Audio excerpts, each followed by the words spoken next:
ज्योतिषीय सिद्धांत को जानकर आप कभी भी किसी की भी कुंडली देखकर ये बता सकते हैं कि उसकी कुंडली में महादशा किसकी चल रही है और साथ ही महादशा में उसको कौन कौन सी समस्याएं हो सकती हैं। मित्रों, विशेष रूप से मैं नक्षत्र सिद्धांत के हिसाब से आपको ज्योतिष सिखाऊंगा, तो आप नक्षत्र सिद्धांत से ही ज्योतिष सीखें। साथ ही नक्षत्र सिद्धांत के साथ साथ आपको एक विषय विशेष है कि मैं केवल एक नक्षत्र के साथ ही उस नक्षत्र के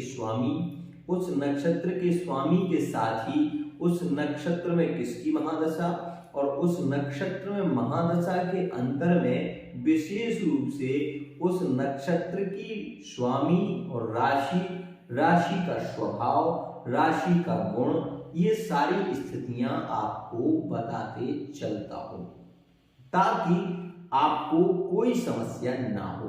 विशेष तो यह जो मेरा वीडियो है ये बहुत ही ज्यादा इंपॉर्टेंट है, इस बात को मानकर चलें।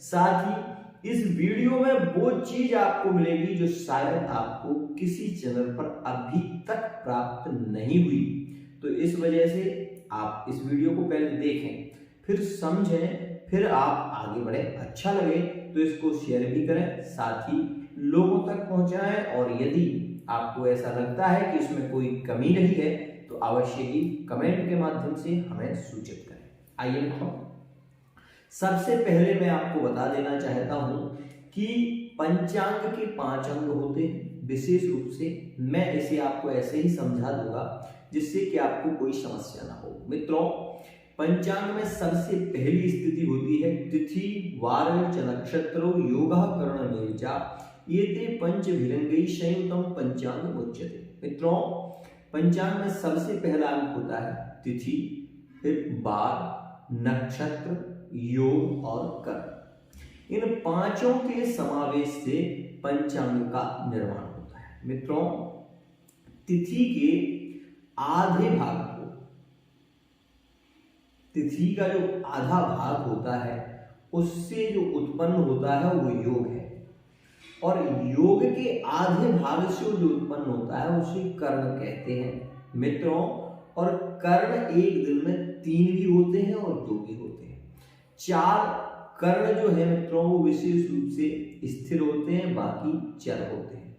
मित्रों, इसके प्रकरण में मैं कभी अलग से वीडियो बनाऊंगा और उसके बाद आपको विशद जानकारी इसमें दूंगा, क्योंकि 12 अंश पर चंद्रमा और सूर्य के आने से चंद्रग्रहण का योग भी बनता है, तो इसलिए यह बहुत ही महत्वपूर्ण जानकारी जिसके विषय में मैं आपको कभी बताऊंगा। लेकिन फिर भी आप इतना समझ लीजिए कि 4 का भाग यदि 9 में दिया जाए तो 360 होते हैं, विशेष रूप से 36, और विशेष रूप से मैं आपको बता दूं 4 चरण एक राशि में होते हैं, और 9 नक्षत्रों से यदि हम उनका 9 ग्रहों से यदि संबद्ध करते हैं तो विशेष रूप से मित्रों ऐसी स्थिति मौजूद होती है। मित्रों, वही मैं आपको ये भी बता दूं कि यह एक जो सिद्धांत है बहुत ही खास है, इसलिए आप इसको बहुत ही गौर से समझें, और समझने के साथ साथ आप प्रयत्न करें कि इस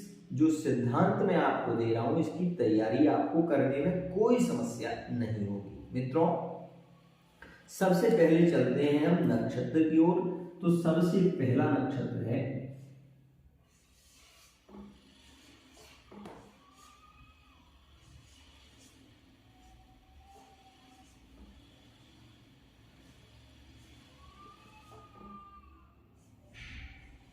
अश्विनी। मित्रों, यह नक्षत्र पहला है और इसी के जस्ट जो 10वां नक्षत्र आएगा इसमें 2 चीजें आपके लिए बहुत ज्यादा खास है। यह वैदिक ज्योतिष है और आप इसी से अंक ज्योतिष भी सीख रहे हैं, इस बात को भी समझते चलें, ठीक है ना। अब अश्विनी के बाद आएगा माघा, और मित्रों यहां पर जो नक्षत्र आने वाला है वो 19वां नक्षत्र आने वाला है, तो ये आ गया मूल। ये मित्रों तीनों नक्षत्र जो है ये तीनों नक्षत्र ये केतु के नक्षत्र है। केतु के नक्षत्र हैं और इसमें महादशा होती है 7 वर्ष की।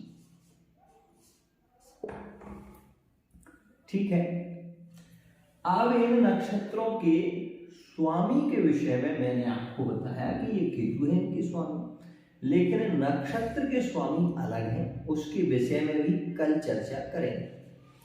मित्रों, ये तीनों नक्षत्रों के विशेष रूप से स्वामी केतु होते हैं, महादशा केतु की होती है, लेकिन राशिगत सिद्धांत में यह सिंह राशि में आते हैं।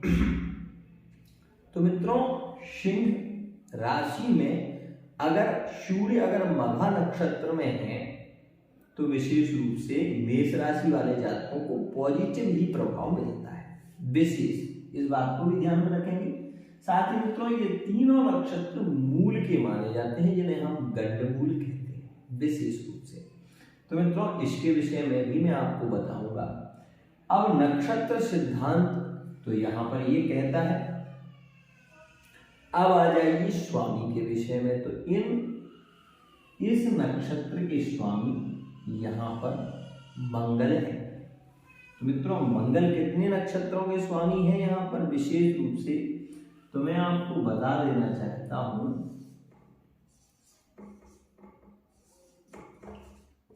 अश्विनी,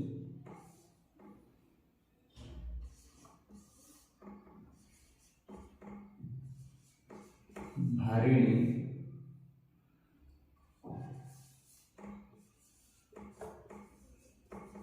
और कृतिका, इसे समझिए। ये है चरण।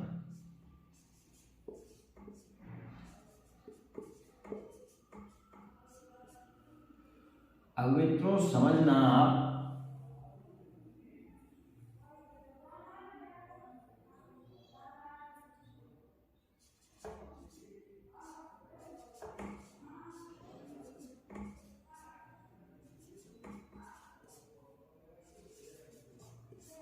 यह 9 चरण है।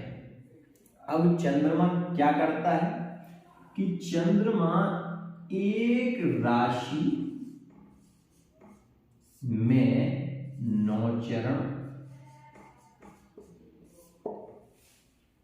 एक चंद्रमा 9 चरणों तक विशेष रूप से एक ही राशि में रहता है, और उसके बाद उस राशि मतलब 2.25 दिन के बाद चंद्रमा वहां से परिवर्तित हो जाते हैं। तो एक खास स्थिति। अब इन नक्षत्रों के स्वामी आपने देख लिए, इसके तो स्वामी केतु हो गए। अब चर्चा इसी पर चलेगी, केतु के ऊपर विशेष। और यह अश्विनी नक्षत्र है। अश्विनी नक्षत्र जो है मित्रों, वो विशेष रूप से अश्विनी कुमार का नक्षत्र है। भरणी जो नक्षत्र है, अश्विनी कुमार, भरणी यम, कृतिका अग्नि, ये इनके स्वामी है। मित्रों, अब आपको मैं इन 2 के बारे में कल विशेष रूप से, क्योंकि इसमें मामू में मघा आ जाएगा, तो मघा नक्षत्र किसका है? सूर्य। वहां पर सूर्य की राशि होती है और सूर्य सिद्धांत यहां पर लागू होगा। तो इसको भी समझाऊंगा और कल मूल को भी समझाऊंगा आपको, लेकिन आज केवल अश्विनी को समझिए। मित्रों, यह जू जे चो ला, यह इसमें 4 चरण होते हैं। 4 चरणों में विशेष रूप से अगर किसी का जन्म हो रहा है तो उसे केतु की महादशा में तो वो हो ही रहा है। साथ ही आपको कुंडली में यह देखना होता है कि अब यह नक्षत्र विशेष रूप से केतु उस कुंडली में कहां पर है, और मंगल विशेष रूप से इस राशि के स्वामी है, तो मंगल कहां पर विराजमान है। मंगल की स्थिति को देखिए, केतु की स्थिति को देखिए, और दोनों में ये अंतर करिए कि कितने घर यहां से वो वहां तक है और वहां से ये यहां तक है। इस स्थिति को समझिए।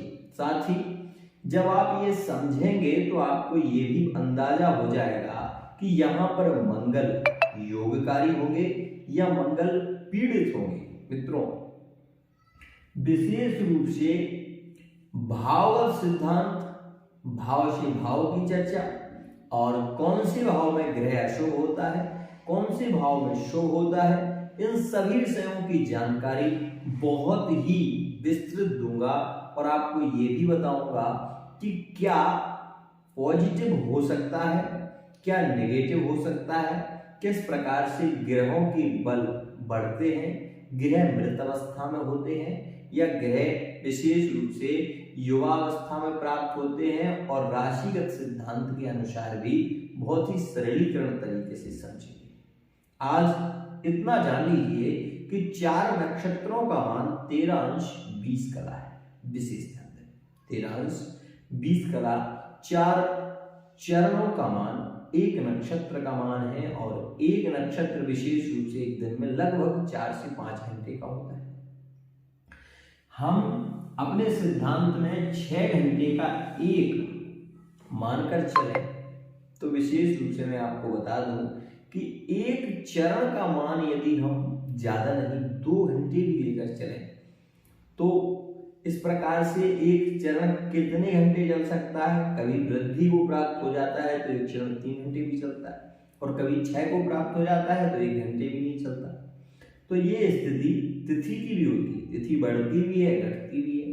तो तिथि का मान घटता है बढ़ता है क्यों, इस विषय में एक बहुत ही लंबा वीडियो बनेगा। यदि आप लोग कहेंगे तो अवश्य ही बनाऊंगा। आज मैं केवल प्रैक्टिकल करना चाहता हूं कि कितने लोग इस वीडियो को सपोर्ट करते हैं। यदि आप लोगों का सपोर्ट रहेगा तो आगे ज्योतिष जरूर सिखाऊंगा। मित्रों, आज के लिए इतना ही। आशा करता हूं ये वीडियो आपको पसंद आए। जय जय श्री राधे, जय श्री कृष्ण।